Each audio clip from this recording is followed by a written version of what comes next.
ડેડિયાપાડાના ધારાસભ્ય ચૈતરભાઈ વસાવાને 2 દિવસ પહેલાં રાજપીપળાની કોર્ટ દ્વારા 7 વર્ષની સજા આપવામાં આવી। એ બનાવ માત્ર 9 મહિના પહેલાંનો જ છે, જ્યારે આવા કોર્ટમાં કેસો મર્ડરના, બળાત્કારના અને હાર્દિક પટેલ જેવા અસંખ્ય વ્યક્તિઓ પર કેટલાય વર્ષોથી કેસો ચાલે છે। બ્રિજો તૂટી ગયા, આવા બધા બિલ્ડરો પર થયેલા કેસોનો હજુ સુધી નિકાલ નથી આવતો। તેવા સમયે 9 માસ પહેલાં બનેલી ઘટનામાં તાત્કાલિક 7 વર્ષની સજા ફટકારતા આજે આદિવાસી પંથકમાં અંબાજીથી ઉમરગાંવ સુધી આદિવાસીમાં રોષ જોવા મળી રહ્યો છે। આજે કવાંટનગરમાં જિલ્લા કક્ષાની એક રેલી કાઢી સૂત્રોચ્ચાર કરી જેલ કે તાલે તૂટેંગે, ચૈતરભાઈ છૂટેંગે, ઇન્કલાબ જિંદાબાદના નારા સાથે કવાંટનગરમાં આવેલ નસવાડી 4 રસ્તા ઉપર આંબેડકર સાહેબની પ્રતિમા અને બિરસા મુંડાની પ્રતિમા થઈને નગરમાં આ રેલી ફરી હતી। આગળ વિવિધ આગેવાનોએ શું કહ્યું એ આપણે સાંભળીએ। આજે આ મૌન રેલી શેના માટે યોજો છો?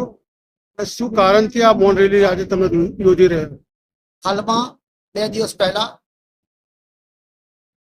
રાજપીપળા સેશન્સ કોર્ટ દ્વારા માત્ર 9 માસ પહેલા બનેલા બનાવને લઈને ચૈતરભાઈ વસાવાને 7 વર્ષની સજા ફટકારવામાં આવી છે।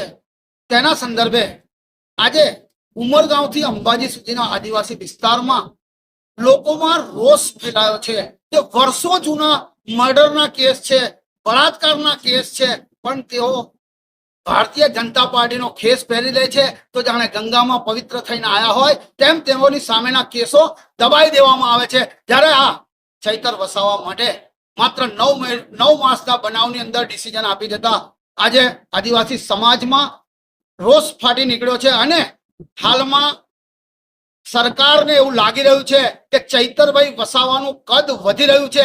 કારણ નર્મદા જિલ્લાની જિલ્લા પંચાયત, 8 જેટલી તાલુકા પંચાયત, કવાંટની તાલુકા પંચાયત, કવાંટની જિલ્લા પંચાયતની 6 બેઠક આમ આદમી પાર્ટીની, જ્યારે 32 માંથી છોટાઉદેપુર જિલ્લામાં 13 જેટલી આમ આદમી પાર્ટીની જિલ્લા પંચાયતની બેઠકો આવી છે। તેવા સમયે આ સરકારના પેટમાં તેલ રેડાતું હોય એમ લાગી રહ્યું છે અને ચૈતરભાઈને એક ડામવાનો પ્રયાસ થઈ રહ્યો હોય એવું મને લાગે છે।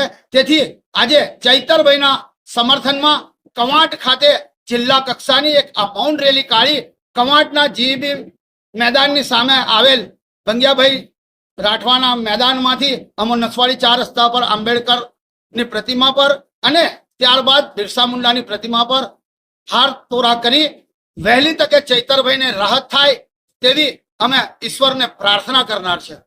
નામ? યશવંત ચૌહાણ, કવાંટ જિલ્લા પંચાયત છોટાઉદેપુર। બેન, શેના સંદર્ભે આજે મૌન રેલી તમે યોજી છે? આજે છોટાઉદેપુર જિલ્લામાં તમામ કાર્યકર્તા અને આદિવાસી સમાજના નેતાઓ ભેગા થયા છે। ચેતરભાઈને જેવી રીતે આ ભાજપ સરકારે ખોટા કેસમાં ફસાયા અને 7 વર્ષની જે સજા અપાઈ છે એ અમારા સમાજ અને છોટાઉદેપુરને બિલકુલ માન્ય નથી।